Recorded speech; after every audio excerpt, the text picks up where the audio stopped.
Hi everyone. This is going to be a video on the eternal gospel. We learned in Revelation 14:6 that that gospel is called or is the message of fearing God and worshiping God as the creator. So I hope you'll enjoy this. It'll hopefully help us answer why is this important? Why is that the gospel? Why are we to fear God and worship him as creator? Maybe we should study the creation a little bit and then we'll know.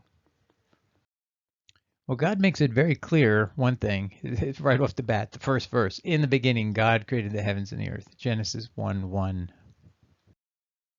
So this is going to be a multi-episode series, by the way. And so I'm going to use quotes from scientists. Most of them are scientists to help give us a focus. So this first one is from Edmund Whittaker in the book, The Beginning and End of the World. Riddell Memorial Lectures, Oxford, 1942, at page 40. He was a famous professor. He explained in 1942, it was never possible to oppose seriously the dogma of creation except by maintaining that the world has existed from all eternity in more or less its present state.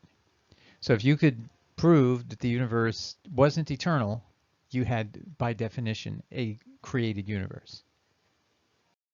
Now, Paul Davies is a famous professor. He's a professor of theoretical physics at the University of Newcastle upon the Tyne.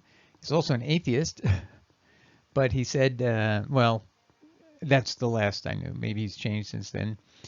He wrote a book called The Runaway Universe. The universe cannot have existed forever. There must have been a creation. So one thing we need to understand is that there are some scientists who will come to the conclusion that the universe was created, but they'll just claim agnosticism, meaning I don't know who did it, I didn't know how it happened, but it was created at some point in time. So, but it's just a statement that it was created is saying it has to have a creator. Now, William Hoyle was a famous scientist also, atheist and professor at Cambridge, Nature of the Universe. In 1950, he wrote at 125, we're going to read that quote, and then I just want to make mention that he was the first one. People have to realize the Big Bang wasn't just simply discovered in the 1970s. It was already inferred from the universe that they were looking at that there was a the way the stars were coming at us from all, basically out from a central area, and we could see it, in the big picture, in the big things, and we saw the red shifts and all that. So there was already a knowledge of a Big Bang, and so it was called Big Bang first by Hoyle, and he meant that to mock it, meaning he didn't like it at all. He tried to call it an explosion. When you really study it, it's anything but just an explosion. It's a very controlled experiment, if you will. It has everything set perfectly to detonate, if you will, in every direction that it needs to, in exactly the right speed, the right amount of mass, and to have all the right constituents. And that's what he's going to face here. He's facing the reality that what he's been studying points everything towards something he doesn't want to believe. So he says, quote, "To avoid the issue of creation, it would be necessary for the material in the universe to be infinitely old, and this it cannot be for a very practical reason. For if this were so, there could be no hydrogen left in the universe. Hydrogen is being steadily converted into helium throughout the universe, and this conversion is a one-way process. That is to say, hydrogen cannot be produced in any appreciable quantity through the breakdown of the other elements. How comes it then that the universe consists almost entirely of hydrogen? If matter were infinitely old, this would be quite impossible." So that's how he knew, from just looking at the elements out in the universe, he knew the universe had a finite beginning and we're nowhere near the end of it because there's an element within it that can only degrade and become less and less and less and less, and that's hydrogen. So he doesn't need a lot of other proofs. I mean, you can try to do all the experiments and send up satellites, and he knew from this fact alone. When I was a kid, I heard about this proof. It's called the dark night sky. This was another proof that the scientists knew. This was 1993. Trinh Thuan in The Birth of the Universe, New York, Times Mirror, 1993, at 6364. Did you ever look up at the sky and notice it's not completely light out? Meaning the stars are not filling the sky, the night sky. But if you were to consider and understand there are trillions and trillions and trillions of stars out there, and if we were a universe that was forever old, then all the light of all those universes, no matter how long they're far away, let's say they were trillions of years away, but the universe is eternal. It's been here forever with no beginning. Then all the light of all those stars would have all reached us by now. And we would be basked in light at night. So when our star would go away and it would, no longer be so bright that other stars can't be seen, we would have a night sky filled with light at every spot.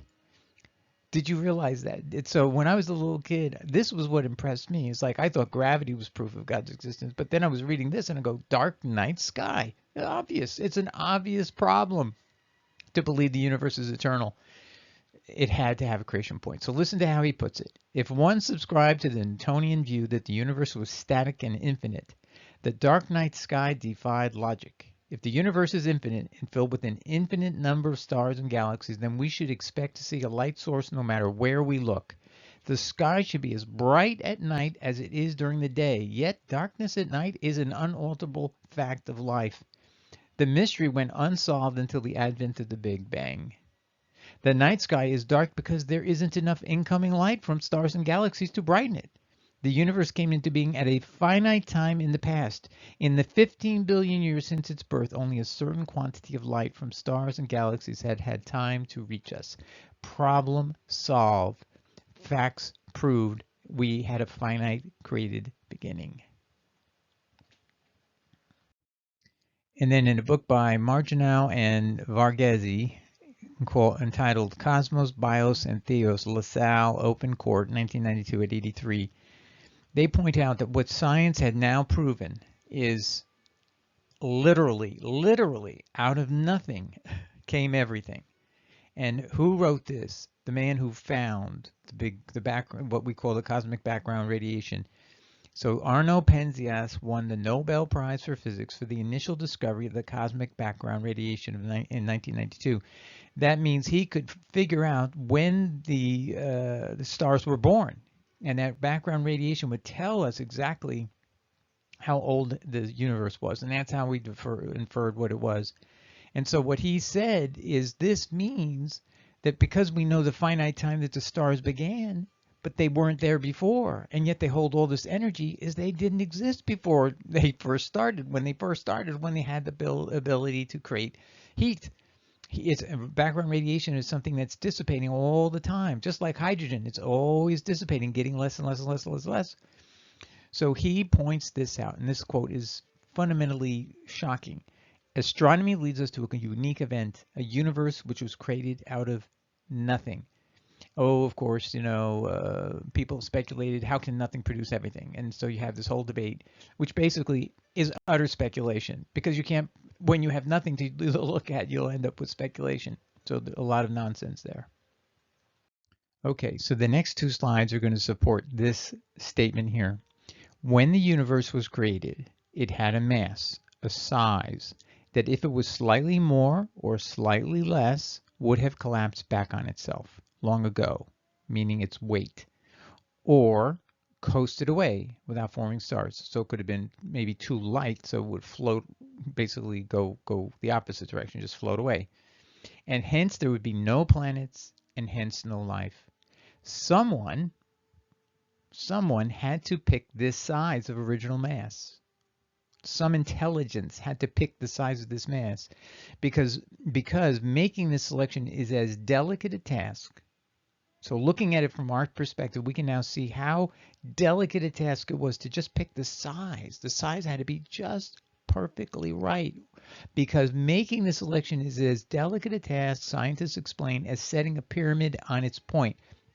So imagine you took the Pyramid of Giza and you turned it upside down, so you're trying to balance that on its point. You know how hard that would be? There is an exact point you could put that pyramid in such a way that all of its weight on it, all of its three sides would all converge, so it could actually sit on the pinhead of the pyramid. But to find that point is such a delicate job.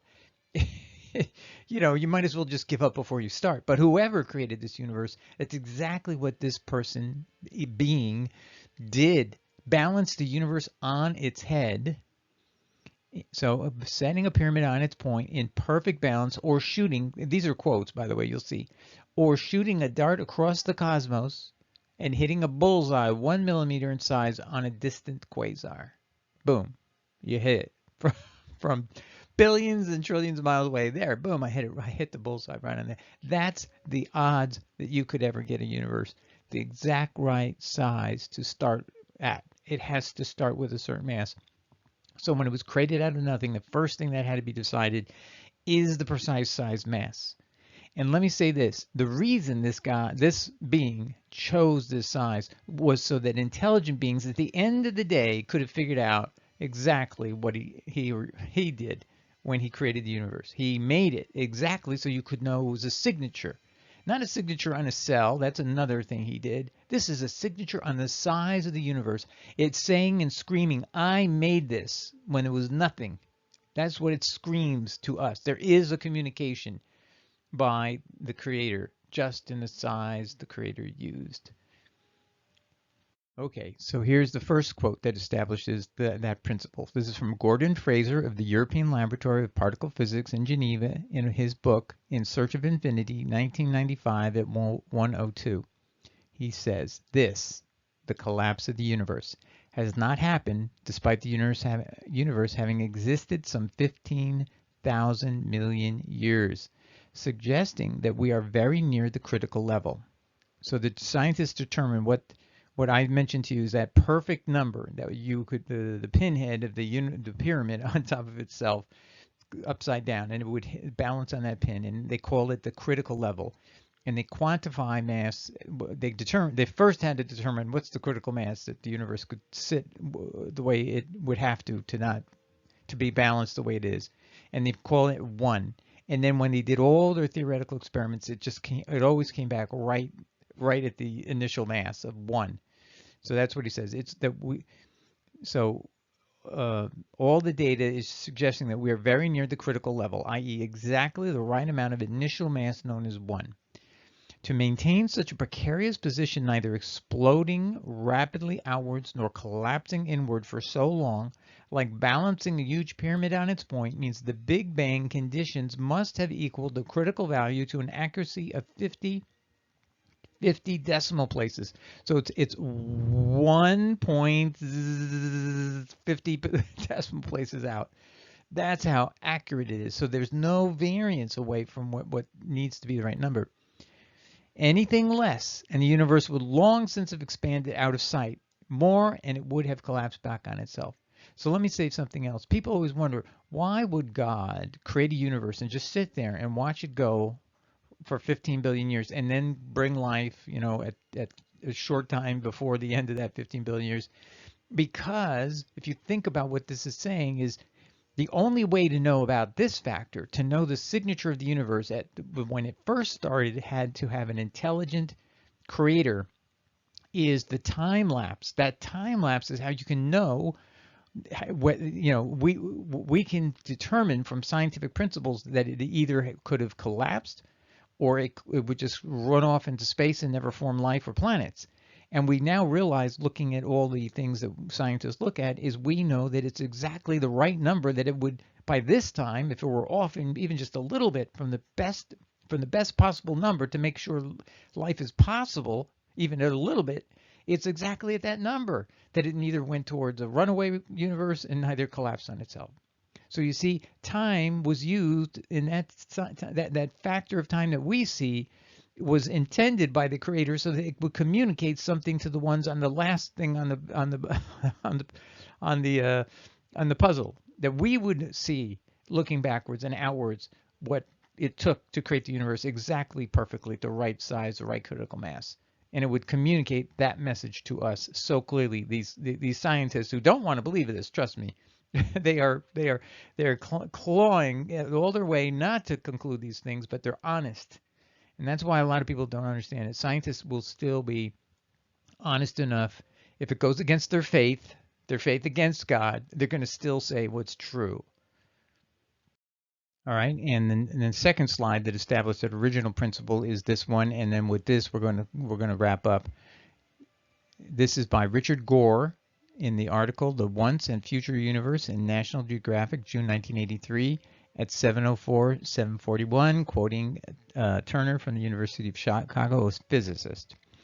To get a universe that is expanded as long as ours has without collapsing or having its matter coast away. So that's the same issues we just saw the other scientists talking about, the factor 1, critical mass.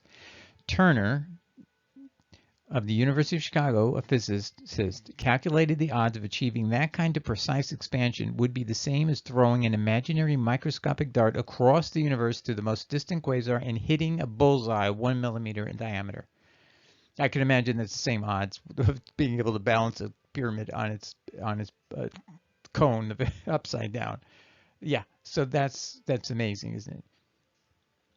And before I say goodbye, can I just please encourage you to share this video with a friend or family member or someone who wants to post challenges on our comment page, and maybe they're interested in science issues and they don't believe in creation or there was a creator, and they want to be challenged. I think a lot of them love that. So let's put it out here. I'm up for it. I'm up for the challenge. Most people are curious whether there could be a God who cares for them in their difficulties. So that's the thing, is there's a lot of people who've lost hope in life, maybe even are suicidal, and you don't even know it. It's a good idea to give them some hope. And this is not pie in the sky hope. It's true hope, meaning this universe is not an accident. There is a creator who ingeniously created it and did it in such a way that there's no way they can deny it. And they can pretend they can deny it, but they really can't deny it.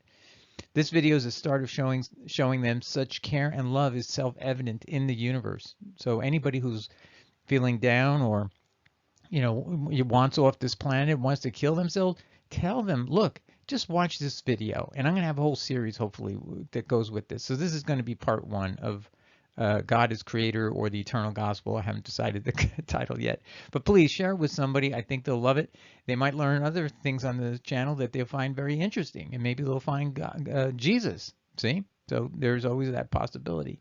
All right, God bless. Hope this helps everybody. Ciao. Bye.